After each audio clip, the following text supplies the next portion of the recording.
going on? Welcome to another episode of Light of the Lab. Yes, sir. Man. T-Robe? Yes. Yeah. We are in the building. This is going to be fun. Lots of fun. We got our cigars. I got my cherry lime ginger ale. Because you don't drink. You don't drink, right? You know, gotta stay sober, but I smoke these cigars. So you be high and fruity on the fruit juice. That looks delicious if you add a shot of vodka to that. Oh, you know what? If somebody drink alcohol, that'd be probably fire. In fact, I think that might be my move after this episode here. That might be my move. What you smoking on, T? I'm smoking on the Jericho Hill. Jericho Hill. Yeah, Jericho Hill. This is I know nothing about it. You know what? This is my first Jericho Hill. Really? Okay. It was on sale. Okay. Oh, okay. Rocky Patel Burn had they had a good sale. Okay. $9 cigars because of this past Super Bowl. Yeah. And they put them in a bowl and they called it the Super Bowl sale. Super Bowl sale. And I was like, okay. And they just keep adding to it because they're trying to make their inventory. Yeah, right. So, that's what's up, man. I stuck with my legal provider, but I didn't do number 9. I did a T52. And to me, it's still Drew Estates. They're still just as good. And it's a short stick. So sometimes you get the longer sticks, it'd be a little bit much for me. You know what I mean? Yeah. So yeah. I got one of them long Batman ones back there, and yeah. I was done. Who makes the Batman cigars? You know what? I want to sign out. Okay. I got one right here. Okay. I was like, you put it in a silver case, huh? Look at that. Batman. Anybody knows anything about my boy Terry Jones? They know he loves. He is Batman, pretty much. Hey yo, I treat my life like Batman. I treat people around me like Batman. Right. You know what I mean? You got that trust level like that. so this is Light Up the Lab, just so everyone knows what it is. And Terry and I have what do we have? Probably 30 years of comedy between us. Yeah, between us. Between us, if you rub us together, 30 years between us, and we just wanted to sit down and tell people, how we actually feel. We lighten up cigars and we laugh, and it's funny. This episode, we tried this episode. This was supposed to be our first episode. Right. So we're filming this now, and this is. I done lost like an extra 30 pounds down. I done gained the 30. So it's like he changed his hair a little bit. But no, the funny thing is, you talk about like God working in mysterious ways. The original venue that we went to, they had a hard time because there was like someone important there smoking cigars. Well, and they didn't like our lights. The funny thing about that is, someone's always going to try and impede progress. Exactly. And well wishes to that venue or whatever, but you won't catch me there again. No, I can't. You won't catch me there, and because that, I completely and wholeheartedly support the venue that we're at right now, Rocky Patel, Burned by Rocky Patel, Pittsburgh, and there's going to be actually 5 locations. Yeah. There's already 3. There's Oklahoma City, there's Naples, and there's Pittsburgh. They're opening Atlanta and they're opening Indiana, and that'll be open like within the next 4 months. I know Atlanta's opening up in March, so that's gonna be a good thing, man. But we'll be able to do some things. We also got the Light Up and Laugh comedy series, and Terry Jones will be headlining here in March. This will probably be out. Yeah, this will be out by then. Yeah, but still, come to it if we get this out before they. If not, catch them on the next one. We've been doing comedy for a long time, and what a lot of people don't know is, like, there's a lot of people that are my OGs, and the funny thing is, like, I feel like everybody's my OG because I started out young. Right. So when I first started, like, everybody was already, like, in the game. You was in the game. Right. And I remember the first time I saw you, I was 18. And I had just started, and you was hanging out with one of the cats on the radio station here. D. Lee, yeah. And I remember you doing I can't remember, you did this funny joke about, I want to say you did the joke about the being high and driving. No, that joke came after that. You did something that was memorable. I know what it was. I used to carry a flashlight around with me. Okay. Do you remember this joke? Yeah. So the cops would come up, and I said I was getting pulled over now, and cops pull you over and they said, you could have never been doing anything at all. I said, or you could have been smoking weed and high and drunk. That's what always makes me nervous is, they pull you over, you roll out your window, and they got the flashlight in your eyes. And they're like, where you going? Where you going? Where you been? And you all crazy and discombobulated by that flashlight. And I was like, one time a cop pulled me over and I rolled out my window, and before he could see anything, I put my flashlight in his eyes. I used to carry a flashlight on stage and pull that flashlight out. I'm like, where you going? Where you been? How many donuts you eat today? I used to say that. So that's how that joke went. In fact, I just watched that on a VCR tape. It was a video recorded on a VCR tape that I had. That's how, that was probably, yeah, that was like 2005. In 2005 or something like that. Yeah. That was a long time ago. Yeah. Then didn't you do like a Richard Simmons type character? I did. Dressed in like a sweatsuit? I had a sweatsuit, and then I had underneath it, I had on some blue tights that I used to wear when I played football for Pitt. I had some blue tights, and then I put on some panties, and I had a wig that I put underneath the panties, and the hair would hang out like I didn't shave. I forgot about that. That was a skit that I did on stage, which was hilarious because I actually had that on underneath jeans and a t-shirt, and I made the improv cut the lights out, and his name was oh man. The character's name was No. It was like oh man, you're bringing me back now. The character's name was he was a gay character, and I said he was a gay thug is what it was. Yeah. And he would shoot a gun and he'd be like pows, bangs, bangs. Yeah. I forget his name. I gotta think of that character's name, and that was a funny. I only did that for a short time, and then I evolved. I was like, I'm not doing that no more. But that's the funny thing about comedy is like the evolution of it, because we've talked about like I remember when I first came out. Remember I used to take a book bag on stage with me and pull out props. I do. And I had this joint. It was this jazz spray, and I called it Big Bitch Body Spray. I remember that. I remember that. That joke used to destroy, but it was like when you look at the evolution, you look at like prop comedy or you having to dress up as a character. Yes. Versus us now. Us now, yeah. Pure stand up. Yeah, pure stand up now. It's almost like you have to do that to sell yourself, and that's what I was trying to do. And I never. That all comes along with as a comedian, what they call finding your voice on stage. You know what I mean? And I never found my voice until probably 8 years into the game, maybe 9 years into the game, and I really was tripping too because I was like, not that I don't drink now, I don't get drunk and perform. Yeah, you see me do that. No, we did a show together. We did that show together, and bro, I'll never forget this. He was so hit because the headliner pissed you off. Yes, we ain't gonna say his name, but he pissed me off. I don't say his name. And it ain't even like he's anyone big or anything. No, he's not. He's in fact, I'm on his level. Like, and he's bitter as fuck. He's bitter. He's really bitter. And we'll bleep out that for him. Yeah. He's bitter because the thing is, we did the show, and instead of like usually if there's a problem for people that don't know. If you're opening for somebody and the headliner comes up to you and says, "Don't talk about this topic," right? Which is rare, but you do get those few that are get weird. They'll do it because they don't have enough material to bypass yours. So they don't want you to talk about said topics, so they can still tell their joke and they come off as genius and they're trying to take away from your set the whole bit. Whereas, if you're really a seasoned and polished veteran.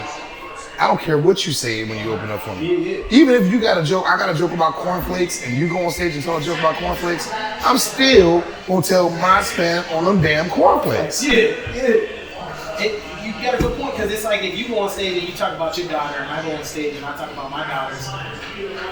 You can't be like, don't talk about your daughter. Don't talk about your daughter. You the only dude that got a daughter on earth? Like, and I get it. That comes from lack of experience, I think, and not having enough material. And even if, I'm so prideful that if I didn't have enough material, And you talked about, like, I got a segment about smoking marijuana. If somebody else is talking about weed all day, I'm still gonna tell my bit because my bit is me. Period. But long story short, the dude got mad and bypassed me. Went to the GM. Oh no, he called. He called a whole other club in Cali, tried to report me, and then it came to me that I had to like do something different or whatever, or calm down. And instead of doing that, I did the exact opposite. I got drunk. Because it was like Mother's Day. Yeah, it was Mother's Day. It was Mother's Day, and it was like, it's Mother's Day. Don't say the F word. Don't. And instead of not saying the F word, It was the routine. There was a specific routine you did on Mother's Day. On Mother's Day. And the oral sex. Yeah. Detective, yeah. And, oral sex detective. And the moms in the audience, there were moms that were still laughing. Yeah. But I guess some were shocked because like people didn't know what they were coming to for Mother's Day. Like right. People was like, let's take our moms to the improv. Right. And it was like do your mama get oral sex? I'm like, I bet she did back in 1965. Or 72 when somebody got hit, I'll never forget you knocked over the mic when you got off, and he was just like, man, forget that mic. And I was like, yo, bro, you said, man, forget all this. I said, you forgot your hitting, and you turned around. The mic's on the ground. I had to pick up the mic, and I remember the first thing I had to say just to get the audience like back into before dude came on, and I was just like, yo, black people need to leave that brown liquor alone. And then like, everybody laughed, and we went back to the show. What it was. Yo, I didn't bomb though. you did good. It wasn't a bomb show. It was just that it was Mother's Day, and there were elderly women in the audience, and I think on a Sunday. And they were dressed in their church clothes still. Like they just came from Golden Corral, and and they Sunday's best. And I was like, "Hey, do your mama get head?" And that's not something you should do. Whereas I would still do that now, but I think my spin on it now would be a little bit. It wouldn't be as aggressive per se. You know what I mean? So I think the aggressiveness, if you will, of that joke, and plus mixed with what he did and how the whole thing unfolded, it just had me in such an emotional state of mind that I kind of just said, you know what, I don't give a shit. I'm gonna give these people the business, and I did. And it came off as funny, but I was trash, and I learned a lesson then. Like you never go on and perform drunk. And I've done that before. I've been drunk performing and been killing, and I get to about 10 minutes in my set, and I told the same joke that I told. Do you remember? Was you there that night? I was there. So I had a joke that I told, and I did 10 minutes, and I was going through my set, and then I got sidetracked messing with a heckler, and I go to get back into my set, and I told a joke that I had already told 10 minutes earlier. But it murdered. And it murdered the first time, but the second time it was like, we were like, and I was like, hey, I asked him, I said, what just happened here? I said, I was killing y'all, what happened? And some lady was like, you already told that joke. I said, man, why y'all let me get like this, man? I said, that's my time. I got off stage early and everything, man. But those are early comic lessons that I think I learned that maybe everybody doesn't go through that, if you're not a drinker or whatever. But I went through that, and now I got a rule. I have one drink before I perform, and I take one on stage with me. And if it's a night where I got 2 shows in a row, so I take the one that I took on stage with me, but my drink will be the drink before the second show as well. So I'm gonna get 3 drinks during work, and that doesn't bother me. It's just the alcohol. I mean, we watched it happen. I was headlining the Pittsburgh Improv, and my buddy from Philadelphia came in town. Oh yeah. Remember that? My buddy, Kenya Sullivan. Leave that in there. Look him up, man. He's on Facebook. He's on Instagram. We got like 4 followers. We getting 2 likes. One of them is himself. He like his own shit. Like, yeah, I'm roasting your ass right now, man. He go on stage and he was talking so much stuff in the back. But he was telling me, he was like, man, bro, man, I can do this. I can do comedy. He said, you think you're doing something special with yourself? I said, man, you funny to me because I know you. Yeah. You're funny to all your cousins and your friends because we know you. Yeah. Being funny to the audience who don't know you is a different game. I said, dude, go on stage. Go ahead, man. It's my show. I'm headlining. I'm going to give you 10 minutes. He goes on stage. and he does approximately 86 seconds. And he started off, and I'm gonna tell you where he went wrong. He started off with a shit joke. Yo, and he's like, man, you're gonna take shit so bad. And I was like, ooh, we eating right now. It was the very beginning of the show. He was the first act up. And he was like, when you bomb, yeah, it gets hot in the back of your neck first. You be hot. So you be hot. You'll get like real hot, and then you'll like have a panic attack. You'll be sweating and stuff. You'll be sweating and stuff or whatever. And as you're doing this, you're looking, and he had on a suit jacket, and then he was like, yo, I'm gonna kill him with this outfit. Like, he just knew he was gonna kill him. Did he take the jacket off because he started getting hot? The jacket because he got hot. He had 86 seconds, he had enough time to tell a bad joke, take the jacket off. And he had on a shirt with horses. Put a horse on it. No, it was a bunch of horses. Oh, it wasn't even polo, it was just a bunch of horses. I never seen a shirt like this. It was a bunch of horses. Oh! I call it Equus. Wait, no, when I hosted that show, and I remember when I go on stage and he bombed so bad that one I like took his time getting back up to the stage. But when he did, he said something about bombing and said, oh, he's a member of Pegasus. Yeah. The gay bar. They killed. Yeah. Yo, So yeah. What do you feel like, because we've done a lot of shows together, we've seen like the evolution of comedy with each other and stuff, because, you know, like I always say, you're my big brother, so always like, you know, you were one of the first people that was like, I remember there was this show we did at this venue, I want to say it was Fireside, and they had all these headliners there.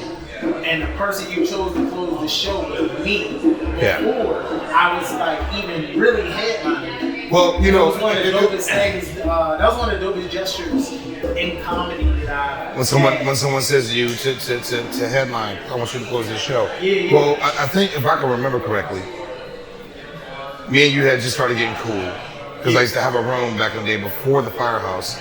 It was called Deja Vu. Yeah. And all the Steelers would come through. Everybody would come through there.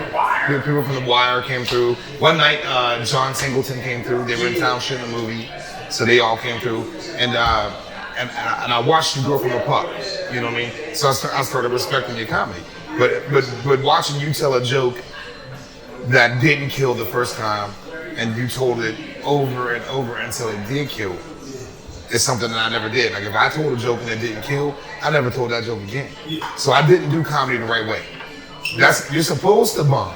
You're supposed to, and then you're supposed to tweak it. That's what's supposed to happen. But that's not, because I'm so used to winning in other aspects of my life that I couldn't take the negative feedback on an early joke.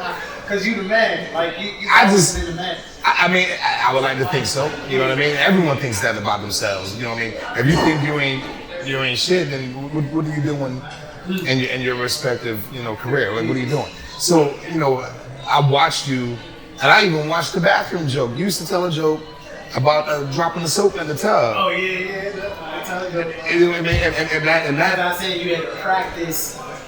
I used to say you had to practice how you pick up the soap if you ever go to prison. Like anytime I dropped the soap, I was practicing just in case I went to prison. Right. So I was doing like the little weird squat to pick up the soap, like, and then I would kick the soap. He said, I kick the soap up against the bathtub and come up and you'll catch it. I be practicing how to kick it and like slide up in that half pipe. Yeah, man. I watched you tell that joke more than one time at Deja Vu, and I watched you bomb there, and then I watched you crush. I mean, then after that come Firehouse, and you know, then you evolve, and that's what a lot of people don't understand is how many years have you put into comedy with no money? You know what I mean? So many years, man, with comedy with no money, and there's a lot of. And what I want to, you know, this is the message I'm trying to get across to the younger comedians is, don't get into this because it looks good or because you think you're funny. Like, this is the true craft and true grind. Like, and everybody that I talk to, like, I'm like, what's your reason for doing comedy? And it depends. It's the attention. If you have your reason for doing comedy is, I really think that I'm funny and I want to make people laugh when I'm on stage. I'm not worried about the fame. I'm not worried about the money. And I'll travel wherever I gotta go for free and put myself up. That's the grind of a comedian in the beginning. Then after a while, that changes. You know what I mean? But a lot of people don't understand that. Younger comics that are coming into the game because people just think different. And this is no disrespect to younger comics because I thought that too coming in. Like, you know, there's a story of me and Tony Roberts. And y'all will tell you this story? All right, so so here's the deal. I'm Tony Roberson is my name. Tony Roberts is also a professional comedian, and this is probably about 15 or 16 years ago. It was the old Miami Improv, which was in Coconut Grove. It was inside of a shopping center, and it was on the upstairs. It was my first road trip out of the state doing comedy. So I'm very excited about this. And my mother thought I was a fool for doing comedy. You need to work. And you know, I'm like, you know what I mean? My mom, wow, so you need to work. So she says, you're gonna make any comedy. Go figure, here I am. You know what I mean? Like, so I go down and I am opening for Tony Roberts at the Miami Improv. Road gig. So I'm like, I'm flying down. Mind you, I'm coach. I had a connecting flight from Pittsburgh to Miami, which you shouldn't have, because Pittsburgh to Miami, but it connected, just get buy me the cheapest ticket or whatever. I'm making, I think, $100 a show. Yeah. But they put me up, I was featured, they put me up in a dope hotel. It's called the Mayfair Hotel. I'll never forget it because Michael Jordan was staying there, and I was such a huge fan of Michael Jordan. And I got to see him. I didn't get to meet him then, but I got to see him. And Mayfair Hotel, which I don't know if it's still there, it's in Coconut Grove. Beautiful hotel. Nevertheless, I go in, I'm so excited. They had a dude standing there with my name, Tony Roberson, and he was a limo driver. But he did have a limo. He had a town car, right? But nevertheless, I got in the back of that town car, and I'm like, if it was modern day, I'd be selfieing and taking pictures and my life and going live. But it was one of those things that I had to take that moment in. I get to the hotel. The hotel is beautiful. The Mayfair Hotel. I go inside. I walk up to the front desk and I say, my name's Tony Roberson, I'm a comedian. I'm here to work at the Miami Improv. I didn't know what to say. I mean, it was a road gig, I'm excited. We've been waiting for you. Come in, give your badge to the concierge, go take them to your room. You can go over to this area over here and have a complimentary cocktail, and then go up to your room. By the time you get up to your room, your bags, your luggage, and everything will be in your room. Well, thank you, Mayfair Hotel. I go and I sit down. I have my complimentary cocktail. I didn't even like the drink, but it was complimentary. And I was working at the Miami Improv. I go upstairs, go to my room. I go to walk in my room, and my room was the most beautiful room I've ever seen in my life. It had a balcony. It had the two walls were regular walls, and the other two walls were glass. I was like on the corner, so there's nothing but glass. You know what I mean? So I'm like, and you can see all of downtown Miami. I'm like, oh, this is amazing. Call my mama right now. I said, you told me it was a suite. You told me I wasn't gonna, you don't even understand. Mind you, I'm making $100 a show, right? $100 a show. You told me I wasn't gonna be, I'm telling you, I told you I was gonna make them. Oh, you should see my room. And it wasn't even like that. You should see my room. You see my room, I'm in Miami. You see my room. I had a bidet in there, I had everything. It was all kind of liquor laid out for me and everything, right? So I'm excited. So I ordered room service. I took a nap. Then I went out shopping. I came back, took a shower, got ready for the show. Went over to the show an hour early, which I really don't get the club an hour before shows now. But I was that excited. I get to the show, and I say the same thing. I'm Tony Roberson. I'm here to perform for you guys. I'm a comedian. Oh, we've been waiting for you. Come in. There's 2 green rooms in the back. You're the first one on the right. All right, cool. So I'm going out, sit down. Sandwich ring, shrimp ring, tequila, vodka, Henny, all that in there. Lined up. So I started drinking. I'm like, this is dope. I'm eating shrimp. I'm chilling. About a half hour later, door knocks and it opens. And I look, and it's Tony Roberts. But I didn't know who he was. I didn't care. This is my first roast. I just knew I was opening for somebody down there, right? I didn't get, he comes in, he's like, what's up, man? I said, what's up? He's like, Tony Roberts. I was like, Tony Roberson. And it clicked right there. And I was like, he said, man, this club ain't shit, man. And if you know him, he's a fast talker. This club ain't even Detroit. This club ain't shit, man. I can't believe it. I get to my hotel, and I go to check in and see I'm already there, and I ain't there. I'm here now. He said, "Now get over here and tell me I'm already here. I'm here now." I was like, "That's crazy." I hit him with the crazy, right? Meanwhile, I'm drinking his drinks, I'm eating his shrimp, everything, right? I'm been shitting in his toilet and everything, man. Took a nap in his bed, and I sleep the whole bit. We sitting there, and then it clicked to him. And he was like, "What's your name was?" I said, Tony. He's all okay, Tony's was it. I said, "What's your last name?" I said, "Roberson." He was like, I said, "No, man, I got your sweet, man." So I'm so sorry. I said, "You can't get it back. I used that today." Me and him laughed so hard. And in fact, literally, like, he talked about it on stage. I talked about it on stage. It was hilarious. But that's what made me change my name to T-Robe.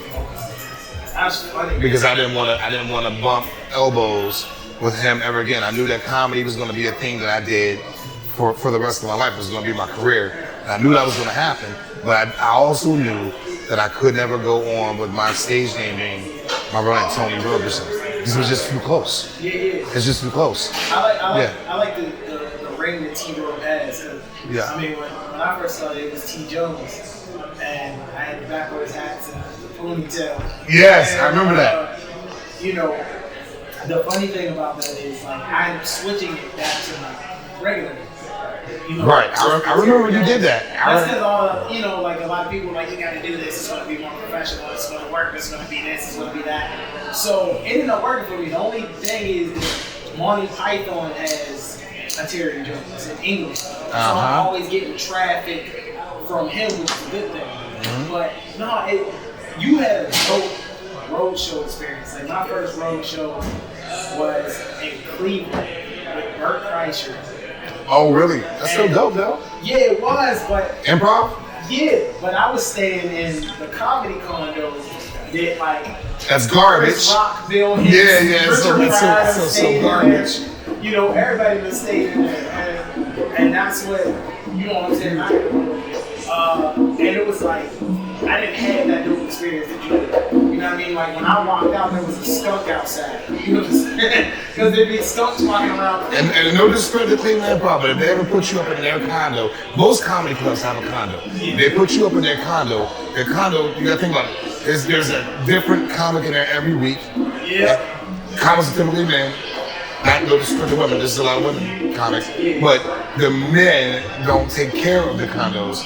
So it's typically trashy and a horrible state, uncomfortable. Like I did it at Cincinnati Improv, or Funny Bone, Cincinnati Funny Bone. And I did that, and I had some sweats that I came there in. And I remember coming back to the room after the show and being like, "Man, this place is horrible." And I slept in my sweats, and because I didn't want to touch their sheets, their couch. It just looked bad. Because you know that like Tim Allen broke off like a hooker. On that same couch. On that same couch. And they were old school too. They had the floor model TV. With the new TV on top of the floor model TV. This is some years ago. We're talking like 10 years ago. But still, it was a thing. And at the time, it was snowing when I stayed there. I remember seeing some footprints outside by I have a thing with staying on first floors. Yeah. You know what I mean? Where somebody can just actually crash and walk in. Yeah. So I have a thing with staying. I don't like first floors. And I remember seeing some footprints by the sliding glass door. I went to the club the next day and I was like, I don't care if y'all take my whole check, but I'm not staying in that condo no more. I stayed in here. I didn't sleep last night. So basically, like, I was sleeping in the green room in between shows, and he was like, "We'll get you a room. I know it's bad, man. I know." Oh, that was cool. He said, "But some people don't say nothing, so we don't pay for it, and they just eat that, you know." So, you know, the road shows and all that stuff. That's a good thing for comics, you know, to be on tour. And I've done 2 tours.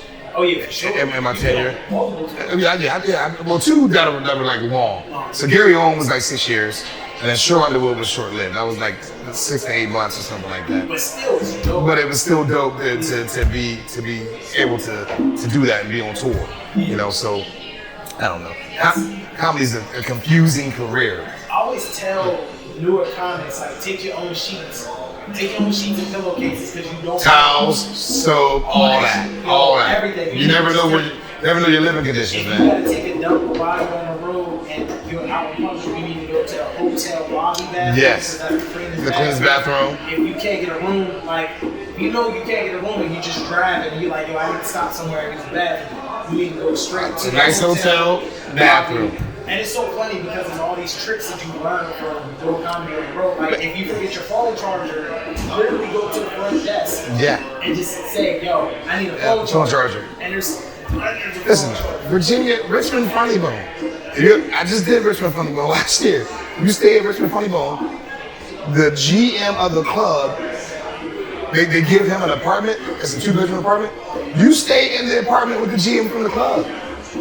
So you staying in the room with this dude who's running the club. You know how strained up that is to be in the. I mean, you can't. It ain't no privacy. I mean, it's like weird. Like you wake up in the morning, he in the kitchen making breakfast and want something to eat. You're like, nah, I didn't want to see you right now. Yo, that happened to me in Canada. They were like, yo, well, you can stay with us and.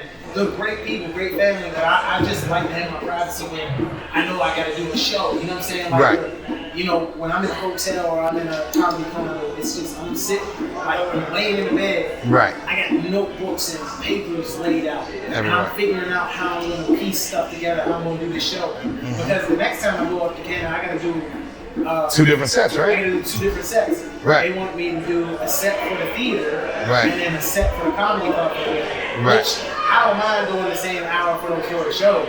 Right. But that 30, 45 minutes, whatever they need me to do at the theater, I want to make sure I have something separate and dope for them. You know what I mean? Right. But that's just how comedy is. I like to have my privacy and meditate. You know what I mean? Maybe I want to, watch porn. I don't know. What's your pregame ritual? What do you do like normally before you get on stage, like, or before you even get to the club, or when you get to the club? What's your pregame?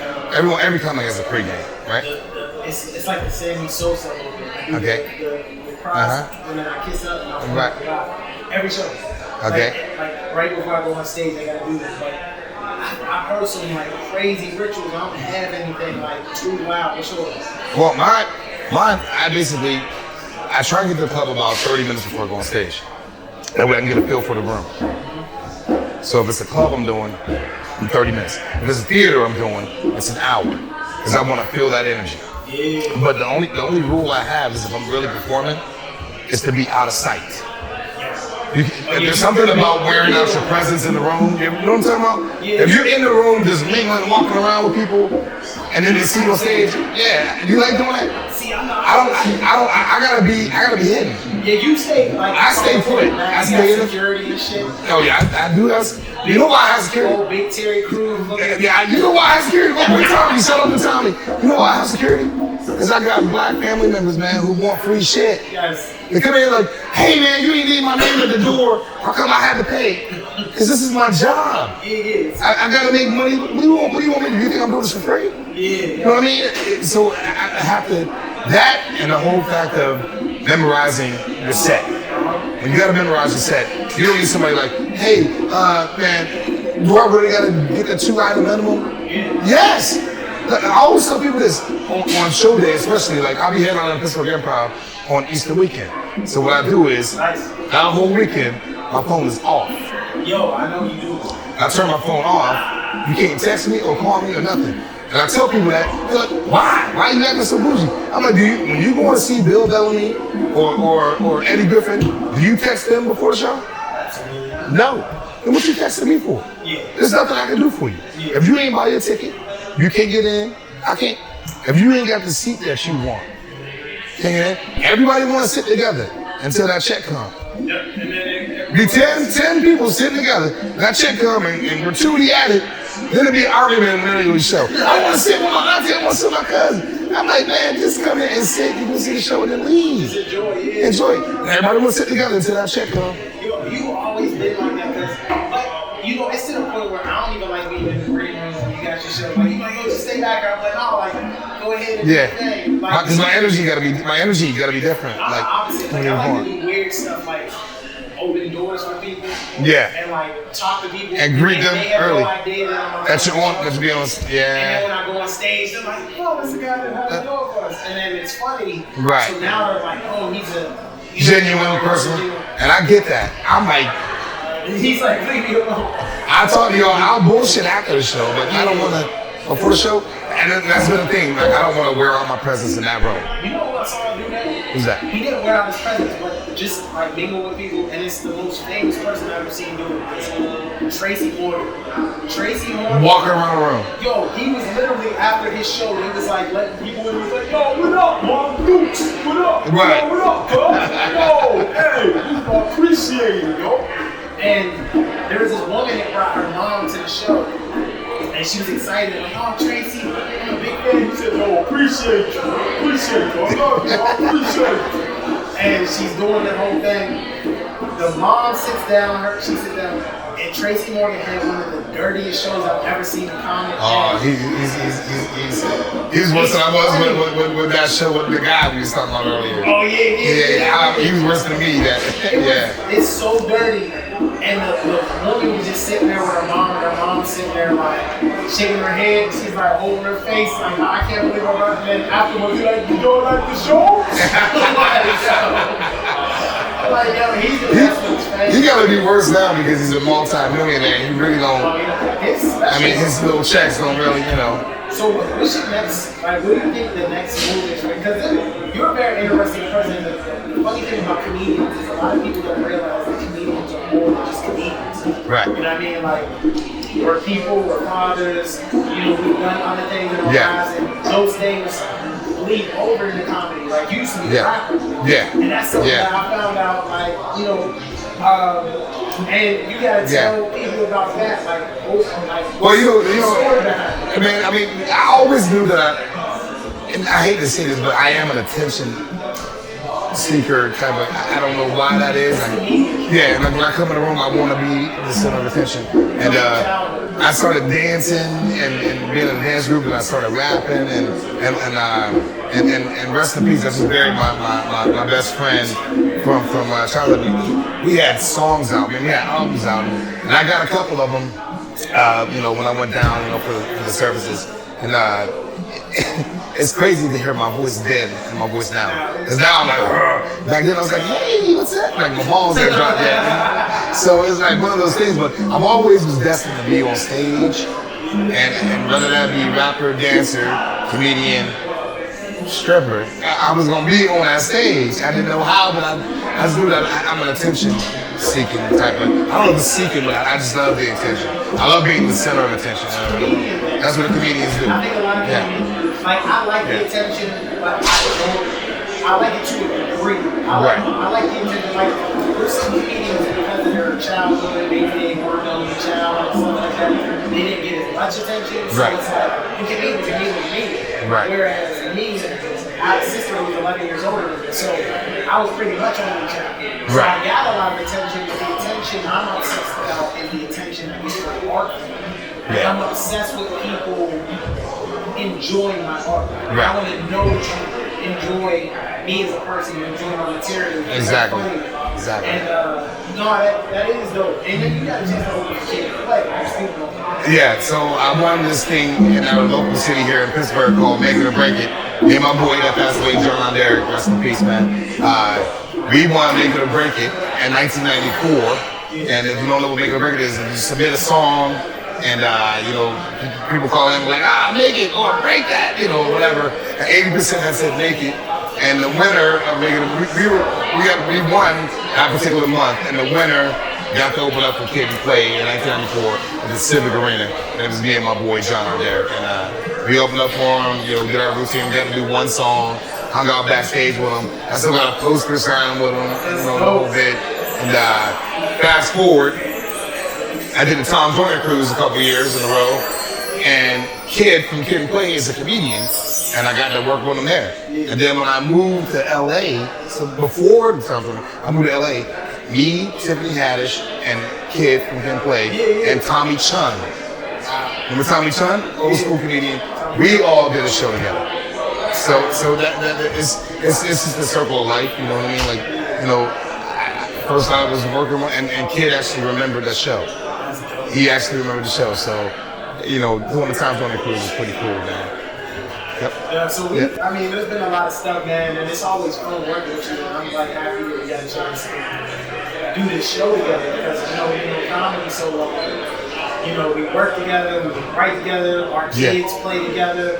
You know what I'm saying? So it's been like a true evolution. And brotherhood, and family, and we're tight. We'll always be tight, man. Oh yeah, for sure. So, you know, Life and Laugh this is great, man. I couldn't have done this with anyone better, you know what I'm saying? Listen, man, I'm a fan too, so. Likewise. Anyone that I need to write new jokes with, you're the only guy I call. I'm like, hey man, come over and help me out if you don't mind. Hey man, light up and laugh. I'm in. Yo, we gonna bring